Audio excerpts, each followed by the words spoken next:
Morning, art historians, and happy Monday. I am recording here again from my art classrooms at the high school where I teach, and I wanted to do a summary video about some questions from the quiz. I wanted to mention some really awesome posts from our discussion, and then I also do want to quickly just review what you have due this week. So, first and foremost, let's talk about what I ended with there in my list. What is due this week? So, we are now officially in week 4, which marks the halfway point of our course. So what that means for you is that for this week, you now have an additional assignment, which is exam number 1. Now, the way that this works is that if you do really well on exam number 1, you're really happy with your grade, then you do not need to worry about exam number 2, because out of those two, one of those grades, the lower one, will drop. Now, say for example, you decide to embark and take exam number 1, maybe you don't get the grade that you were really hoping to achieve. Now, what you can do is when exam number 2 comes back around, which will be in the 8th week of our class, so at the very end, you can take that test again, and if you achieve a better score, your lower score from exam 1 will drop and exam number 2 will stay. So I leave that completely up to you, but let's kind of move forward in regards to our schedule. Everything else is as you've been seeing. You've got your quizzes, your notes, and your discussion and your self-guided exploration submissions. There is normally a writing assignment on every even week, but I have moved the writing assignment to next week. Because I felt as though with the writing assignment and the exam combined together, that was kind of a little bit too much for week number 4.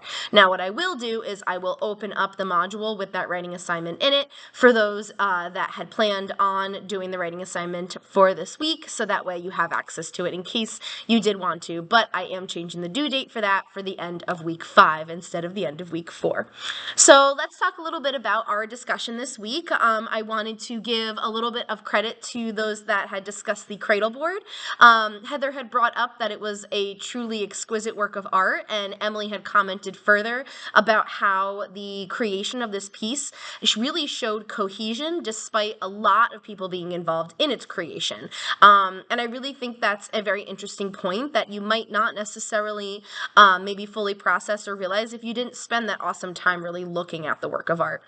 And then Alex V, you expanded to also write a little bit about how impressive it was that there was such an intense level of artistic detail put into a functional object for very important everyday use. And I think that's another really great point. A lot of things in our modern world are made by machines, and so when we have these moments of handmade items that are then used every single day, it gives these things even more value with the time and care and craftsmanship that went into creating them. So I thought that was some really awesome points made for our lovely little Cradleboard. Great job, everybody.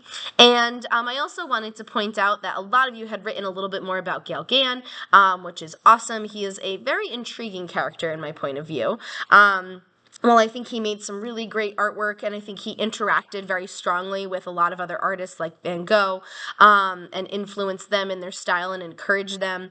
I do think there is a very difficult topic in regards to the way that he treated the native people in Tahiti when he had moved out there. That can be very, very challenging. So for those that embarked in that discussion, I want to give you some credit because it is something that is maybe a little uncomfy to discuss, but very important to acknowledge.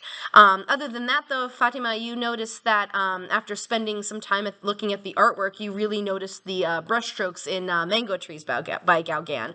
And I really don't know if we would notice these little moments if we didn't spend this really awesome time just purely looking at a work of art. And underestimating that time is very silly because it's incredibly valuable. And so by kind of being able to notice these very wee but still magnificent details, it definitely also makes the artwork feel even more real, and it's not just this fantastical story of this person with this paintbrush. Now it feels as though there is this real human interaction and action connected with that piece that we now look at today, whether it be in person or online. So awesome job, folks. Now let's quickly talk about these 2 quizzes that you had this week, Quiz 4 and Quiz 5. So, Quiz 4 One of the questions that some of you might have gotten incorrect was in regards to the primary function of the Dogon couple sculpture from Mali. There were some of you that had written or chosen the multiple choice option that it had served as a religious altar, but the correct answer here was to represent ancestral figures. So the primary function of the Dogon couple sculpture from Mali was to serve as a ritual and symbolic object that definitely is meant to encompass the idealized union of male and female principles within the Dogon culture itself. So while it may be somewhat ritualistic in nature or connected to ceremonies, it's not serving a direct religious function as an altar, but rather it's meant to honor those figures of deceased members of this group or family. And so, in the context of the Dogon people, the West African ethnic group is known for this West African ethnic group is known for their rich spiritual and cultural traditions. And so, this couple is really embodying these important cultural themes of fertility, continuity, ancestral connection, and even initiation in community.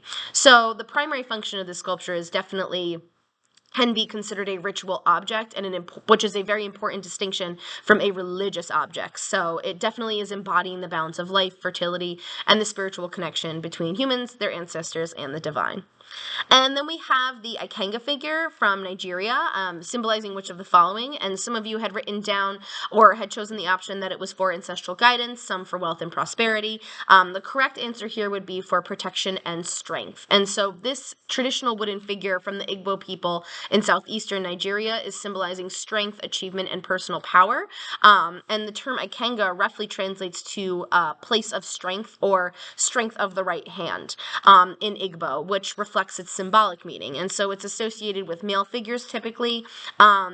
And it's often used by individuals to invoke power, protection, and success in their endeavors. And so it can be considered somewhat similar in concept to ancient Sumerian cultures of votive offerings at the Temple of Ashnu in regards to their size and personal attachment, but more connected closely to the Lamassu in regards to its protective function. And so that is why that response would have been correct. And last but not least, let's discuss very quickly quiz number 5, Mango Trees in Martinique by Paul Gauguin. What is primarily being depicted? So first of all, I want to give you a grand congratulations. Quiz 5, all of you did quite well on, so good job there. In regards to this multiple choice question, the serene landscape with tropical vegetation would have been the correct answer, but there were some of you that had also chosen a bustling market scene. So the reason that the first answer was correct is that this piece created in 1887, it depicts a lush tropical landscape, really featuring those mango trees in the foreground or the front of this piece. It has very lush vegetation, rich colors, and it reflects Gauguin's fascination with the exotic and tropical environment. And so this scene is really dominated by these mango trees themselves, with very distinct leaves and branches set against a backdrop of these hills typical of the Caribbean island. And so the style here that the artist is using is really characterized by bold colors, very simple forms. We're moving away from direct naturalistic representation into more expressive and symbolic approaches to rendering things that we see. So this painting is less about botanical accuracy and more conveying the mood or the atmosphere of the tropical landscape. And so that is why the tropical vegetation and the landscape itself is a main focus here. So that wraps up week 3. We are now halfway through, so good job everybody. Keep moving forward. Really amazing job. Congrats on all your hard work. And I hope you enjoy learning about all of our fun now moving into more European style art this week with our Rococo and neoclassical and all that fun stuff. So I hope you enjoy, and we'll see each other soon. Bye, art historians!